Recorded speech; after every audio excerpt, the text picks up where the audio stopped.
சீமான் சொல்றது கரெக்டு தான். ஏன்னா ஒவ்வொரு வீட்லையும் ஒவ்வொருத்தரும் மாறணும். இப்போ ஒரே ஒரு தனி நபர் குடும்பத்துக்காக ஒட்டுமொத்த நாட்டவே டைவர்ட் பண்ணியிருக்காங்கன்னா அப்போ யோசிக்க வேண்டிய விஷயம். ஸோ இந்தியன் 2 எனக்கு ரொம்ப பிடிக்கும், இந்தியன் 1 அதுக்கு மேலே ரொம்ப பிடிக்கும். என்ன சொல்ல வராங்கன்னா, உங்கள் வீட்டை நீங்கள் கரெக்டாக பாருங்கள், நீ தெளிவாயிரு, உன் குடும்பத்தை நீ கவனி.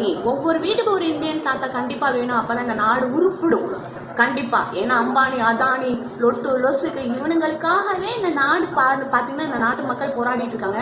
இன்னைக்கு பார்த்தீங்கன்னா அம்பானி வீட்டு திருமணம் எவ்வளோ கோலாகலமாக நடந்துட்டு இருக்குன்னு நாடே பார்த்துட்டு இருக்கு. ஆண் வாய் பழந்து அது யார் காசுல எப்படி எங்களுக்குலாம் வருது அப்படிங்கிறது லாட் ஆஃப் கொஸ்டின் கேட்கணும் நம்ம. அதை தான் சீமான் சொல்ல வர்றாரு. இந்தியன் 2லேயும் அதே மாதிரி தான். ஒவ்வொரு இடத்துலையும் தப்பு நடக்குதா, நீ அதுக்கு ஒரு காரணமாகவும் ஆயிடுற. ஏன்னா வாய் திறக்கிறதே இல்லை.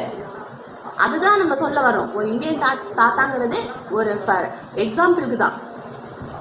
நீங்களா உங்கள் வேலையை பார்த்துட்டு போயிட்டே இருங்க. இந்தியன் 2ல் எப்படி ஒரு தாத்தா இருக்கிறாரோ அது மாதிரி நீ நேர்மையாயிரு.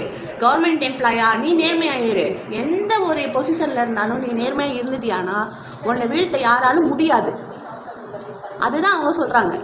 நான் அதுதான் சொல்ல வரேன். ஏன்னா எஜுகேஷன் டிபார்ட்மெண்ட் எடுத்துக்கோங்க. இன்றைக்கெல்லாம்